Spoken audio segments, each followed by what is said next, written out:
Você já ouviu falar na síndrome de Rapunzel? Essa daí é uma doença que acomete o nosso sistema digestório de pessoas que começam a comer o próprio cabelo. E esse cabelo vai lá para o seu estômago, fica todo emaranhado e muitas vezes a gente só consegue fazer a remoção desse excesso de cabelo com um procedimento cirúrgico. Sistema digestório é o tema da nossa videoaula de agora. Olá, eu sou o professor André Lima e vou te ajudar a gabaritar biologia no Enem.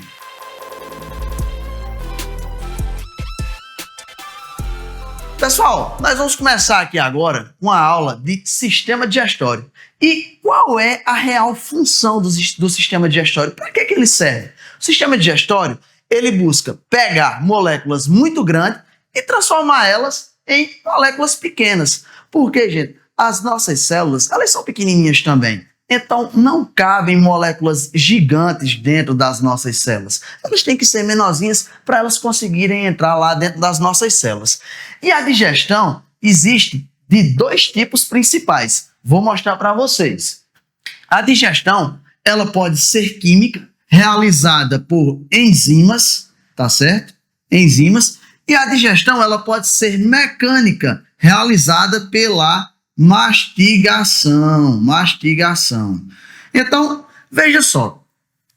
As enzimas são compostos que elas buscam auxiliar nesse processo de transformar moléculas grandes em moléculas pequenas. A mastigação é a mesma coisa. A gente coloca o bolo alimentar lá na nossa boca e ele é grande também. Então, naturalmente, com o processo de mastigação, esse bolo alimentar, essas partículas maiores, vão sendo mastigadas e quebradas em partículas menores, tá certo? E aí a gente tem as 4 etapas da nossa digestão. Vamos entender cada uma delas. A primeira etapa é a ingestão. O que é a ingestão? É você pegar o alimento que está fora do seu corpo e colocar ele dentro do seu corpinho. Pega o alimento e coloca dentro do seu corpo. Isso daqui é ingestão.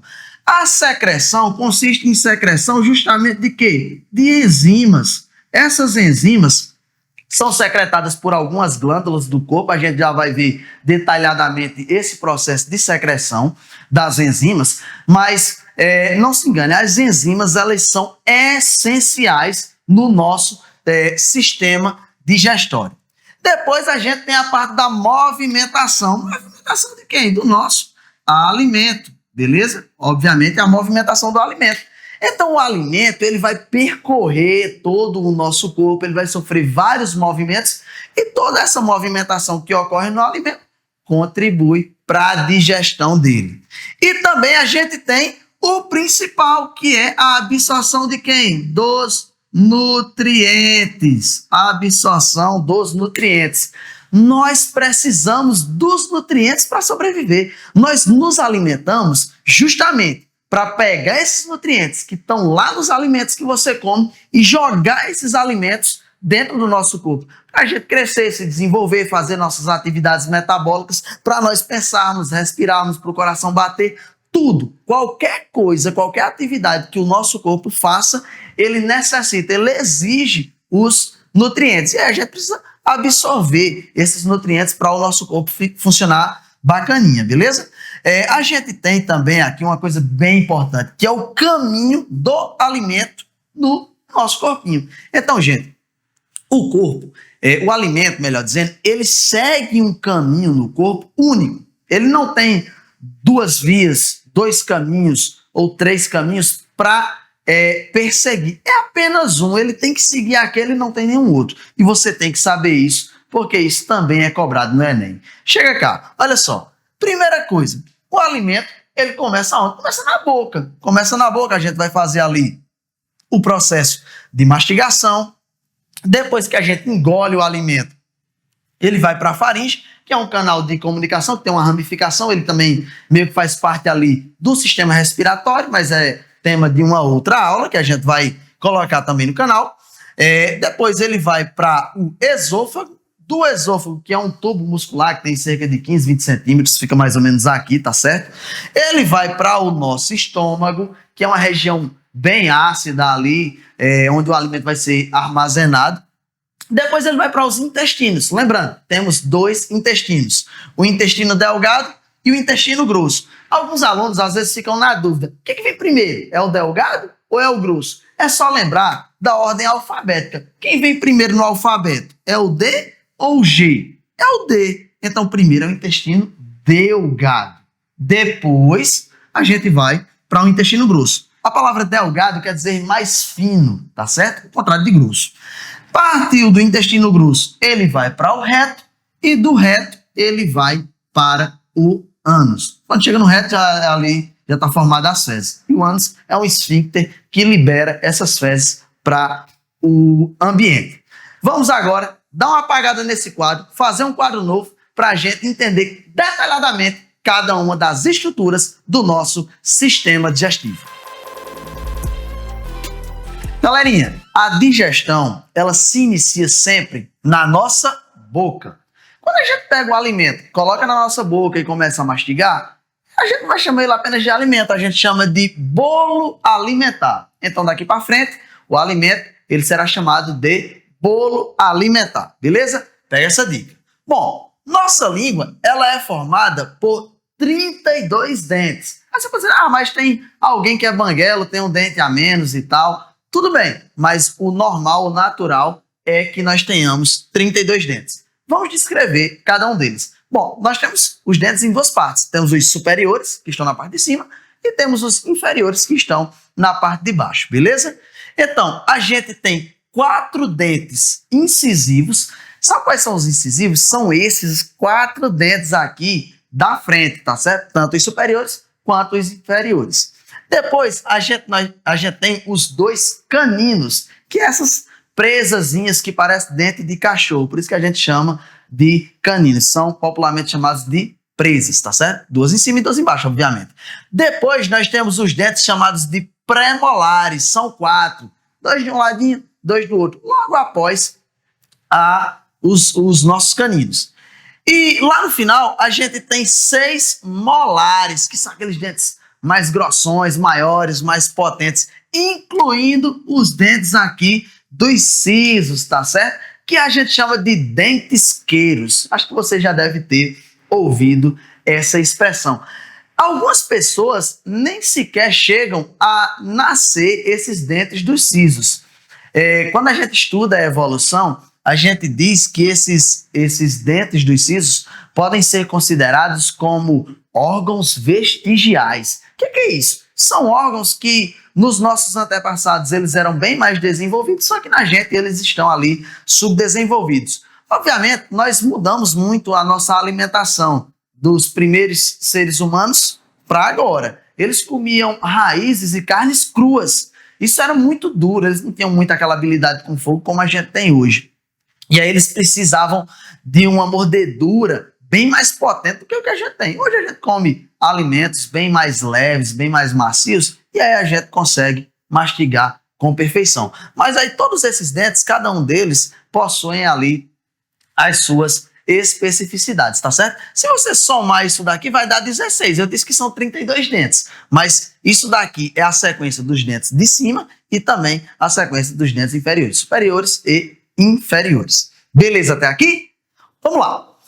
Outra coisa importante, além dos dentes, é a nossa linguazinha aqui. Gente, a língua, ela é importante porque é nela que se concentra o nosso paladar.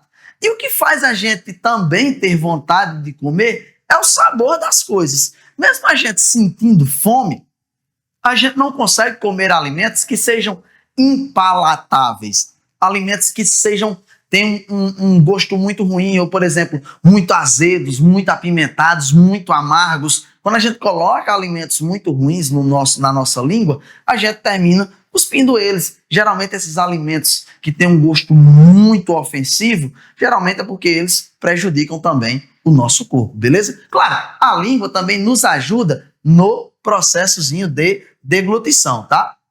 Bom, a mastigação, ela é feita juntando a ação dos dentes e da língua. Então a língua ela vai jogando o alimento de um lado para o outro, enquanto a gente vai mordendo, rasgando, amassando, moendo, triturando os alimentos ali com os nossos dentes, tá certo?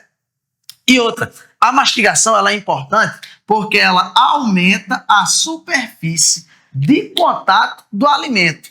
Tem até um experimentozinho que a gente sempre faz, que é o seguinte: você pega 2 comprimidozinhos efervescentes.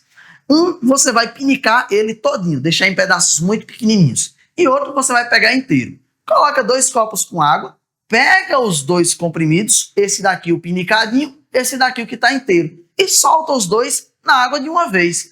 Você vai perceber uma coisa, que aquele alimento que está todo pinicadinho, aquele comprimidozinho que está todo pinicadinho, ele vai se dissolver. O que é dissolver? É se desmanchar. Ele vai se dissolver na água mais rápido do que aquele que estava inteiro. Por quê? Porque tem mais regiões dele que estão em contato com a água. O alimento é a mesma coisa. Se tem mais partes do alimento que estão em contato com o nosso sistema gastrointestinal, naturalmente esse alimento vai ser absorvido melhor e vai ser absorvido também mais rápido. Beleza? Então, é importante aumentarmos a superfície de contato do alimento com o nosso sistema digestório. A nossa saliva tem uma função super importante. Primeiro, ela evita que aquele alimento ele fique muito ressecado, fique enganchando ali na nossa boca quando a gente está se alimentando. Mas tem uma coisa muito importante na nossa saliva, que é uma coisinha chamada de amilase salivar. A amilase salivar, também chamada de pitialina, é a mesma coisa. A amilase salivar, ela serve para digerir o amido. Então, como eu disse a vocês, na boca se inicia o processo de digestão. E que digestão é essa? Mecânica ou química? As duas. É mecânica, porque a gente está utilizando os dentes na mastigação, mas também é química, porque já tem aqui uma enzima que está atuando nesse processo, tá certo? E a nossa saliva, juntamente com a amilase salivar, ela é produzida por algumas glândulas, tá certo? Então, a gente tem as glândulas parótidas que ficam nessa região aqui do nosso rosto, a gente tem as submandibulares que ficam aqui mais embaixo e a gente tem as sublinguais que ficam abaixo da língua. Todas essas 3 glândulas produzem ao mesmo tempo um pouco de saliva, juntamente com a pitialina nela, joga tudo isso na nossa boca e a gente começa a digerir o amido, beleza? Gente, para essa enzima é um tipo de proteína, tá? Para essa enzima funcionar, ela tem uma exigência. Ela precisa que o pH seja neutro. O pH aqui ele tem que ser neutro. E o que é pH? O pH é um indicador que mede o nível de acidez ou de alcalinidade, basicidade, de uma substância, tá certo? E isso acontece no nosso corpo o tempo inteiro. Então, as proteínas, todas elas exigem, cada uma delas exige um pH específico para o seu funcionamento. Vamos lá para o pH, vocês entenderem como é que funciona isso. Está aqui a escala de pH. A escala do pH, ela vai de 0 até 14, tá certo? Só para você lembrar, o que vem primeiro no alfabeto? O A ou o B? Primeiro é o A, depois é o B. Então, você tem aqui o A de ácido e o B de básico. Básico, beleza? Então, de 0 até 7, o pH ele é ácido. De 7 até 14, o pH ele é básico. Se ele for 7 certinho, ele é neutro, tá certo? Que é o caso aqui do pH da nossa boca. Obviamente que podem existir algumas variações. Às vezes esse pH fica 6,7, 6,8, pode ir para 7,1, 7,2. Tem algumas variações, mas ele é aproximadamente 7. Então, como ele fica muito pertinho do 7, a gente considera esse pH como sendo neutro. Gente, fez o processo de mastigação utilizando dentes e línguas, utilizando a nossa saliva que possui a amilase salivar, a gente vai fazer o que agora com o alimento? A gente vai deglutir ele. Deglutir é a mesma coisa que engolir. Engolir o alimento, beleza? Agora a gente vai ver o que acontece quando a gente engole esse alimento. Galerinha, depois de engolido, o alimento, ele chega aqui na faringe. E a faringe ela é uma conexão, uma junção entre a boca e o nosso esôfago, beleza? Bom, a nossa faringe, ela possui uma estruturazinha chamada de epiglote. Epiglote. Ep quer dizer acima. E glote seria essa aberturazinha aqui, tá certo? Então, quando a gente vai engolir, o alimento, ele vem por aqui, ele bate na epiglote, a epiglote ela é empurrada para trás com a língua, e aí ela fica mais ou menos nessa estrutura aqui, ó. O alimento vai bater aqui, vai estar fechado, e naturalmente esse alimento vem aqui cair no nosso esôfago certinho e desce lá para o nosso estômago. Caso a epiglote não funcionasse, a epiglote ficasse aberta e o alimento viesse por esse caminho aqui, ele ia direto nas nossas vias aéreas, nas nossas vias respiratórias. É assim que a gente se engasga, beleza? Então, por isso que a gente não pode, por exemplo, estar falando e comendo ao mesmo tempo, porque o ar passa por aqui. Na medida que a gente fala, o ar levanta a epiglote. E aí deixa essa abertura da glote desprotegida. E aí poderia ser que o alimento acabasse caindo aqui, tá certo? Então a epiglote, ela serve para evitar o engasgo. Inclusive, existe uma lei no Brasil chamada de Lei Lucas. Essa lei, ela obriga todos os estabelecimentos que trabalhem com crianças, por exemplo, creches e escolas, a treinar todos os seus funcionários sobre medidas do que fazer quando ocorre o engasgamento de uma pessoa.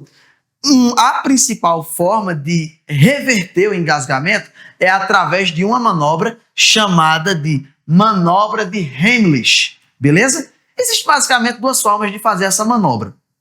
Uma é com crianças pequenas, menores de 1 ano. Eu mesmo já fiz ela com meu filho, porque eu trabalho em várias instituições de ensino e eu fiz esse treinamento mais de uma vez. Basicamente, a gente estava em casa, fazendo a introdução alimentar no meu filho. Na época, ele tinha só uns 7 ou 8 meses de vida, estava começando a se alimentar, porque até 6 meses é só leite materno, tá certo, gente? E aí, ele estava comendo um mamão. Comeu o mamão e se engasgou. E aí a gente já ficou bem nervoso, claro, mas eu mantive a calma na hora, tentei me controlar, peguei ele, coloquei o corpo dele mais ou menos aqui no meu braço, a boca dele eu deixei nessa região da minha mão, coloquei ele voltado um pouco para baixo e dei umas tapas assim nas costas dele. Virei ele de volta, ele ainda não tinha se desengasgado, o lábio dele estava roxinho ainda. Aí eu fiz novamente, virei ele, bati com um pouco mais de força, batendo como se estivesse empurrando um pouco. E aí, na segunda tapinha que eu dei nas costas dele, o mamão caiu lá no chão. Cara, foi um momento de aflição, mas graças a Deus eu consegui salvar ele, graças a esse movimento. E para pessoas adultas ou maiores um pouco, o movimento ele é um pouco diferente. Você fica por trás aqui da pessoa, nas costas da pessoa, e faz esse movimento aqui, ó. Você vai colocar suas mãos aqui, no abdômen da outra pessoa, na boca do estômago, como as pessoas costumam dizer. E aí você vai fazer esse movimento, puxando aqui. No que você faz isso, se você fizer com muita força, e a pessoa tiver com muito alimento no estômago, ela até vomita. Então, você consegue fazer esse retorno do alimento, tá certo? E aí a pessoa consegue se desengasgar. É uma manobra super importante e todo mundo deve saber fazer ela, porque nunca se sabe quando vai precisar, beleza? E a gente, depois que o alimento ele segue o caminho certinho, que ele vai pelo caminho que ele deveria, que é esse aqui, que é o esôfago, ele chega nesse tubo muscular, que tem em média ali 15, 20 centímetros de comprimento, tá certo? E o esôfago, qual é a função dele? É de levar o alimento até o nosso estômago. E ele leva esse alimento até o nosso estômago através de um processo chamado de movimentos peristálticos.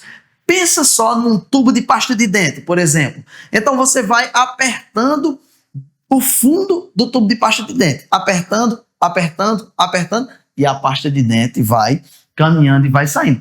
Basicamente a mesma coisa do movimento peristáltico. o nosso esôfago ele vai se contraindo, vai apertando a si próprio e naturalmente ele vai empurrando o alimento em um caminho unidirecional. Detalhe, gente, depois que o alimento chega no esôfago, ele não volta mais. Você pode plantar a bananeira, ficar de cabeça para baixo, que esse alimento não volta mais. Graças a quem?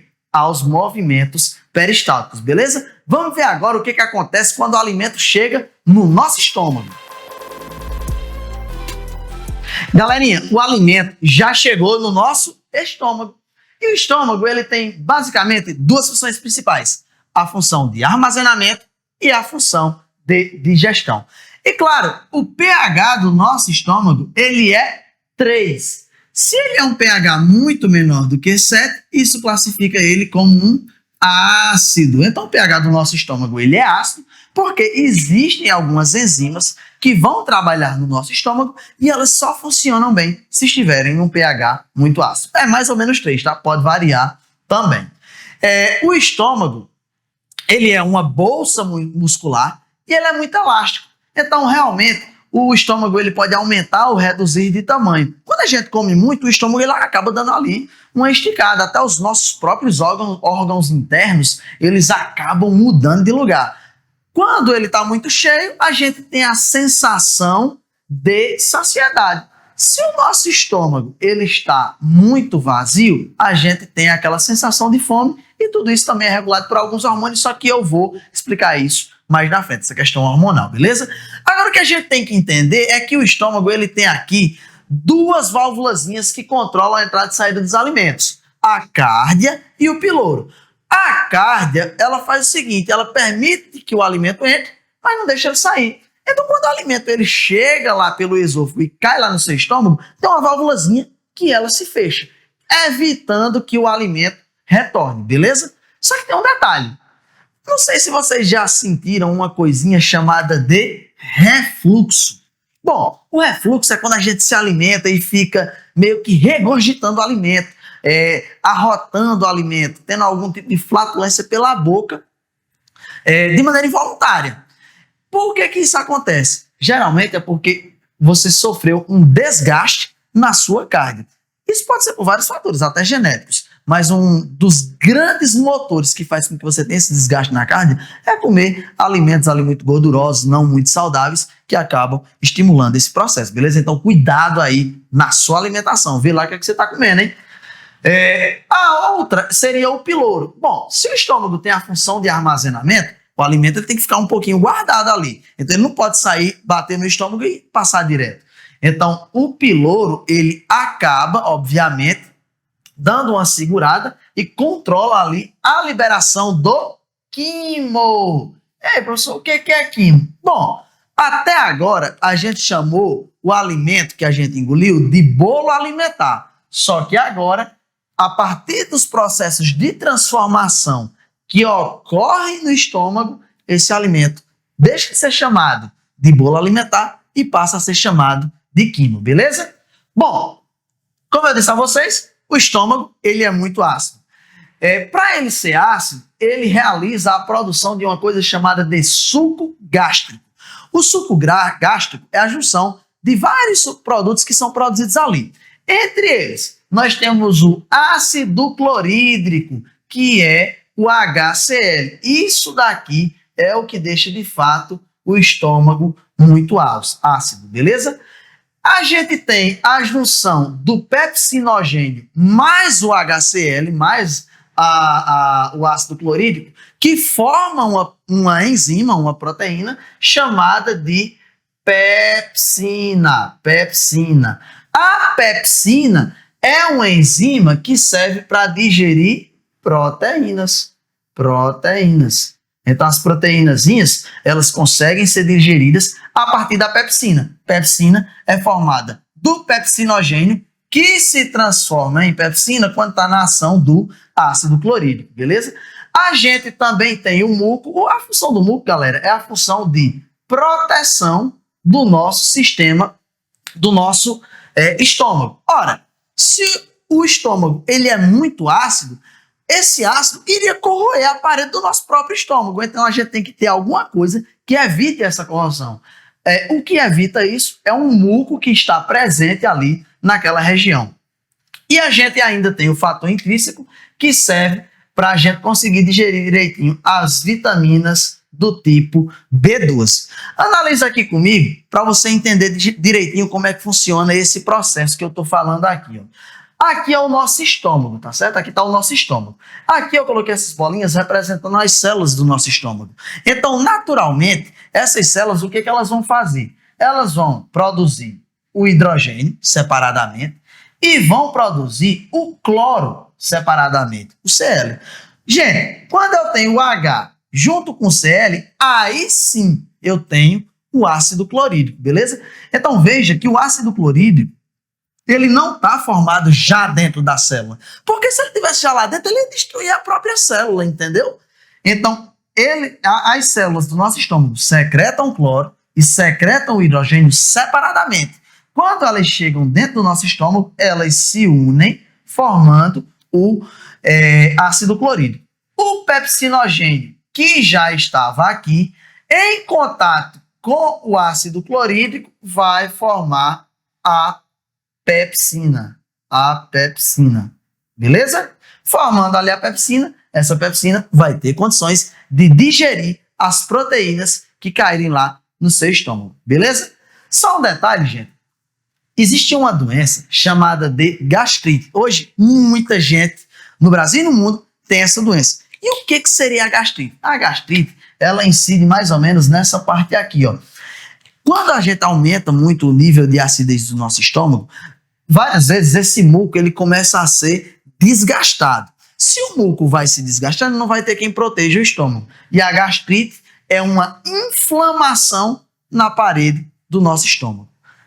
Cuidado, possa ser que essa gastrite evolua tanto, que essa acidez fique tão grande, que você gere feridas na parede do seu estômago. Se ocorrerem feridas ali, essa gastrite, ela evoluiu para uma úlcera estomacal. Úlcera estomacal, que é uma ferida que não fica boa nunca. E aí você tem que fazer um tratamento muito complexo, uma alimentação ultra restrita para poder tratar isso direitinho.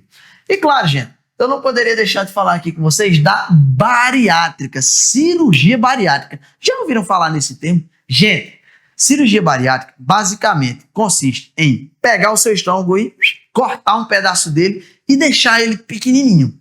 Obviamente, gente, se o estômago ele vai armazenar os alimentos e o tamanho dele está muito reduzido, vai caber pouco alimento ali. Então você vai comer muito pouquinho e naturalmente você vai conseguir emagrecer muito rápido. É um processo que hoje é bastante utilizado na medicina, apesar que nós já temos formas bem menos invasivas de atingir ali o emagrecimento, mas a bariátrica ainda continua sendo um meio bastante utilizado. Então, para você não ter que fazer uma cirurgia bariátrica, se liga, alimentação e exercícios físicos sempre, sempre, sempre. Beleza? Vamos ver agora o que acontece lá nos nossos intestinos. Galerinha, antes da gente falar sobre o intestino delgado, a gente vai falar sobre as glândulas de apoio da nossa digestão. E a gente tem duas glândulas super importantes nesse processo, que são o pâncreas e o fígado, beleza? O pâncreas é considerado uma glândula mista, porque ele tem uma função endócrina que produz hormônios, beleza? E a função exócrina, que é uma função digestiva mesmo. Tá certo?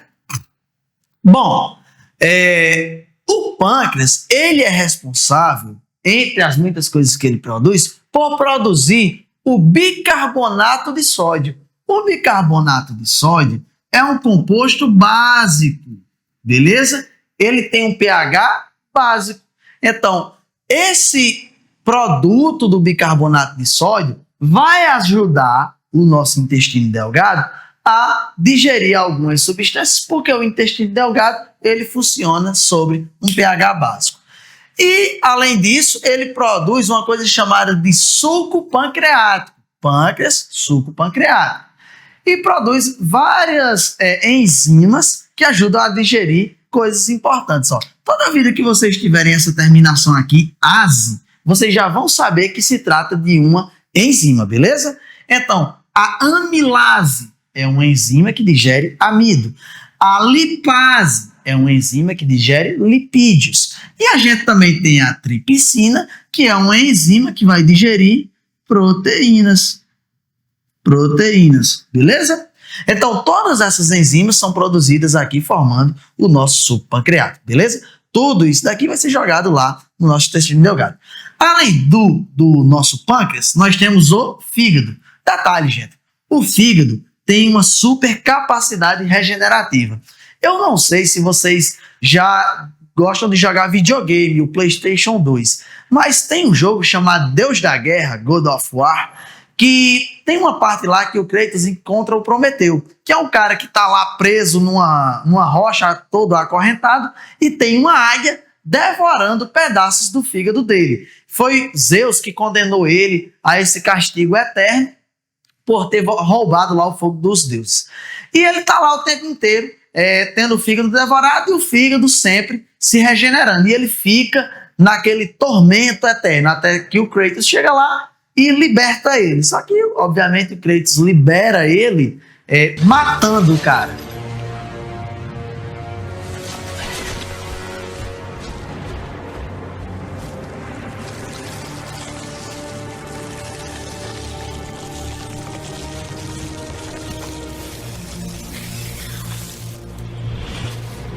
Beleza? É dessa forma que ele faz ali, mas aí ele para de sofrer, tá certo?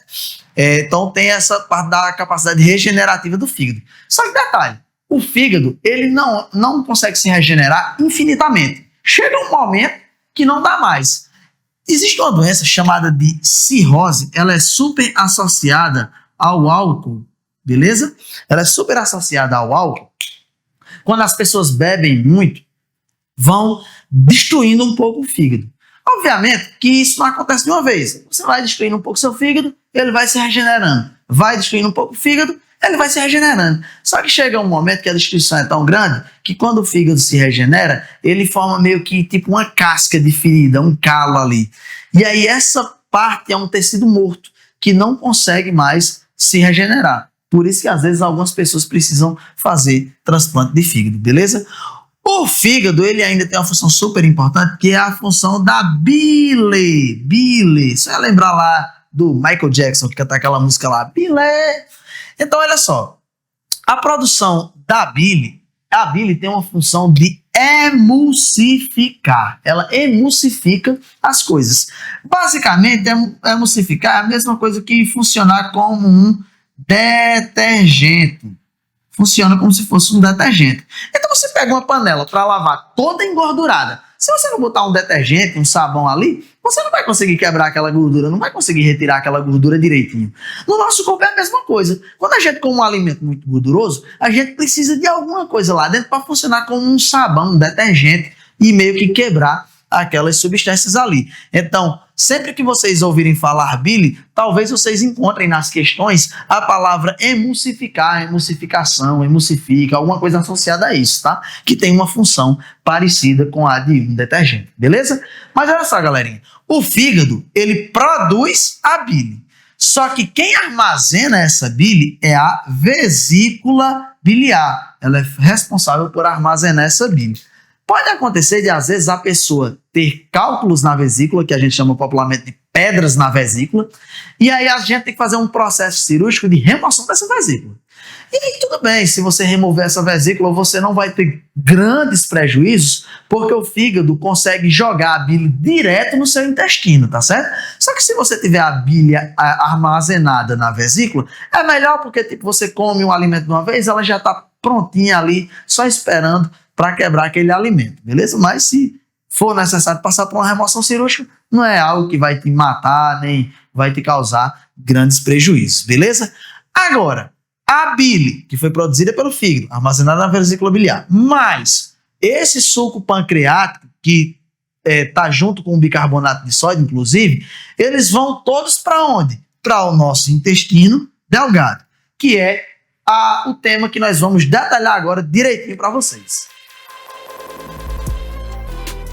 Galerinha, chegamos agora numa parte super importante do processo digestório, que é os nossos intestinos. Intestinos porque nós temos dois, o intestino delgado e o intestino grosso, beleza?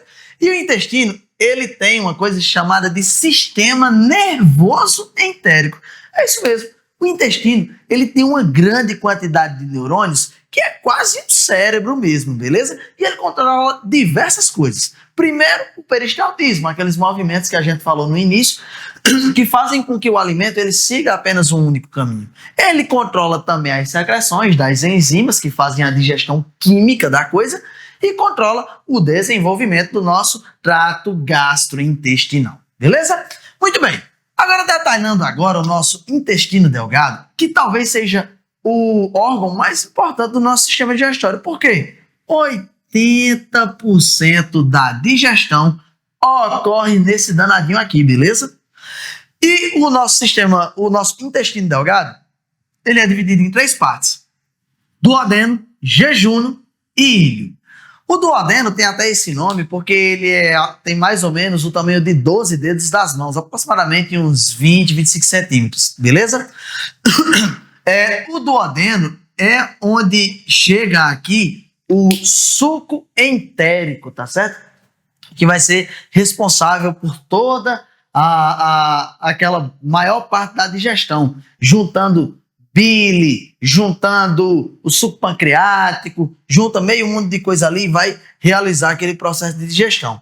O jejunum e o íleo são os complementos, né, desse intestino delgado, e a gente tem aqui algumas especialidades muito importantes, que são as vilosidades e as microvilosidades. Então dá uma olhadinha aqui nessa imagem. Aqui é como se fosse a parede do nosso intestino delgado. Ele tem essas dobraduras aqui, que é como se fossem os cabelinhos de uma escova de dente, tá certo? Para que serve isso? Isso aqui serve para aumentar também a superfície de contato do intestino delgado com o nosso alimento. Lembra lá, quanto maior a superfície de contato, melhor o processo de absorção.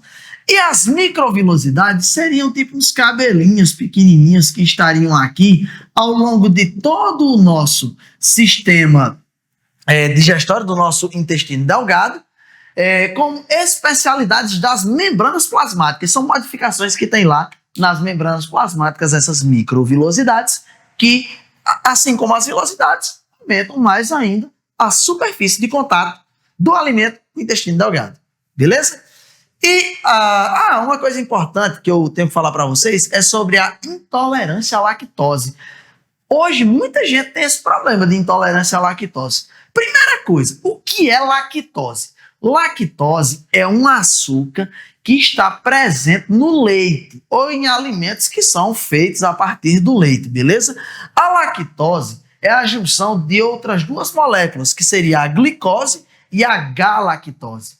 O nosso corpo, às vezes, ele apresenta a ausência ou a baixa produção de uma enzima chamada de lactase, que a função da lactase basicamente seria quebrar a lactose nessas 2 moléculas, glicose e galactose, beleza? Caso isso não aconteça, não ocorra essa quebra, a lactose ela sai do nosso intestino delgado e vai direto para o intestino grosso inteira, sem quebrar nada. E aí começa a gerar algumas flatulências, dor de barriga, desinteria, a gente acaba passando muito mal. Quando a lactase, que é a enzima que quebra a lactose, funciona direitinho, aí o que chega no nosso intestino grosso não é mais a lactose, e sim glicose e galactose. Então, quebradinhas ali, aí fica fácil da gente absorver direitinho, beleza? Falando agora do nosso intestino grosso. Então, beleza, o alimento ele fez todo esse caminho aqui, lá no intestino delgado, praticamente a grande maior parte dos alimentos da água já foi absorvido, mas ainda tem coisa para finalizar. A gente chega lá no nosso intestino grosso, que tem 2 partes bem específicas, que é o seco e o cólon. O seco tem uma estruturazinha nele chamada de apêndice. Esse danadinho desse apêndice, ele faz uma coisa, ele inflama. Professor, o apêndice não tem nenhuma função? Olha, gente, existem alguns estudos que associam o apêndice com o nosso sistema imunológico. Mas é uma função tão ínfima, tão insignificante, que a gente praticamente diz que ele não tem função nenhuma. O apêndice, inclusive, pessoal, é considerado um órgão vestigial. Lembra? É aquele órgão que lá dos nossos antepassados ele era grandão, ele era evoluído, ele tinha realmente uma função importante, que provavelmente devia ser uma função digestória. Mas, devido às mudanças nas nossas alimentações e às mutações que a espécie humana sofre ao longo dos milhares de anos de existência, ele passou a se subdesenvolver e praticamente não tem mais nenhuma função. Mas se ele inflamar, você tem que remover ele por via cirúrgica, senão você pode, inclusive, até vir a óbito com esse danado aqui inflamado. E o colo, ele é responsável pela absorção. Absorção de quê? Absorção de água e absorção de sais minerais. Sais minerais. Beleza? Então, essas duas coisas são super absorvidas, super aproveitadas no nosso intestino grosso. Existe ainda no nosso intestino grosso a microbiota intestinal, que antigamente ela era chamada de flora intestinal, beleza? Mas o nome mais atualizado é microbiota intestinal. A microbiota intestinal é um conjunto de bactérias que são responsáveis, por exemplo, pelo peido. É isso mesmo, se você peida é porque a microbiota intestinal está ali trabalhando, digerindo alguns alimentos e produzindo gases nesse processo de digestão. Esses gases ficam dentro do seu intestino grosso e você tem que liberar eles dando aquele peidinho danado, beleza? A microbiota intestinal ainda serve para absorver vitaminas e auxilia no nosso sistema imunológico, porque pensa só, já tem um monte de bactéria lá no seu intestino grosso. Se algumas bactérias invasoras tentarem atacar o seu intestino grosso, já vai ter um monte de bactéria ocupando aquele ambiente. Então, eles vão gerar ali uma disputa por espaço. Então, consequentemente, o sistema imunológico acaba sendo ajudado pela microbiota intestinal. Só uma coisinha para falar aqui de uma coisa chamada de diarreia, que eu acho que todo mundo já deve ter tido isso. Gente, presta atenção. Se a absorção da água acontece aqui, caso você tenha algum problema no seu intestino grosso, alguma infecção, alguma inflamação, alguma coisa, a função dele de absorver a água não vai ser feita efetivamente. E essa água fica lá junto com as fezes e aí, naturalmente, essas fezes saem praticamente líquidas, tá certo? Vamos agora para a parte final da nossa aula sobre sistema digestório. Pessoal, o alimento já percorreu quase todo o nosso sistema digestório. Já está no finalzinho. O alimento já chegou no reto. E o reto, ele serve para quê? Serve para armazenar as fezes. Ele armazena as fezes. Detalhe, gente. O reto, ele tem uma sensibilidade muito alta também. Ele consegue sempre distinguir entre gás, líquido ou sólido. Então, você sabe quando é apenas uma flatulência, quando é uma fezes normal ou quando é uma diarreia. A gente tem como saber mesmo antes de sair, tá certo? O reto, ele tem essa capacidade aí de sensibilidade. E, no final, a gente tem o ânus, que nada mais é do que um esfíncter voluntário, que regula a liberação das fezes ou não. Então, as fezes, elas são formadas, ficam no reto lá em descanso. No momento em que você vê que é possível liberá-las, aí você faz um relaxamento do ânus e ele acaba liberando a saída dessas fezes, beleza? E aqui, gente, para finalizar agora, eu queria falar com vocês sobre os hormônios do sistema digestório. Bom, a gente tem alguns hormônios, vamos lá. O estômago, ele produz um hormônio chamado de gastrina, que é também conhecido como hormônio da fome, tá? E essa gastrina, ela atua no próprio estômago, estimulando a produção do ácido clorídrico e de algumas contrações do nosso estômago para processar ali os alimentos, beleza? Depois, no duodeno, que é a primeira parte do nosso intestino delgado, a gente tem dois hormônios principais aqui, a secretina e a colecistocinina, que também é chamada de CCK. A secretina, ela é produzida no duodeno, mas ela atua no pâncreas e no fígado. No pâncreas, ela vai estimular a produção do bicarbonato de sódio e no fígado ela vai estimular a produção da bile, beleza? A colecistocinina, ou CCK, ela vai ser produzida no duodeno, mas vai atuar na vesícula biliar, estimulando a liberação da bile, que já está guardadinha lá dentro, e no pâncreas, estimulando também aqui a ação de algumas enzimas digestivas, beleza? E claro, todo mundo deve hoje conhecer dois medicamentos bem interessantes, Mounjaro e Ozempic. Gente, esses dois medicamentos, eles têm basicamente as mesmas funções. Eles inicialmente foram criados para trabalhar o diabetes, para combater o diabetes. Fizeram algumas modificações e eles atuam reduzindo a nossa vontade de nos alimentar. Lá no nosso estômago existem também algumas bactérias que, ao estarem presentes, quanto maior quantidade estão presentes, menos fome a gente tem. Então, basicamente, esses medicamentos, eles estimulam a produção dessas bactérias e, consequentemente, dão uma ideia de saciedade a gente. Mas cuidado, esses medicamentos, eles devem ser prescritos por um médico, por um profissional da área, tá certo? Não sai tomando e nem comprando isso em qualquer lugar, não. Faz um tratamento, um acompanhamento, os exames, tudo direitinho, e aí o médico vai definir qual seria o melhor, quais as quantidades, o tempo de uso, tudo direitinho. Tem uma série de regras ali para seguir. No mais, meus amigos, foi um grande prazer estar com vocês. Forte abraço a todos. Galerinha, se você gostou dessa videoaula, se inscreva no canal, curta e compartilhe com os amigos. E nunca se esqueça, continue curioso, continue crescendo.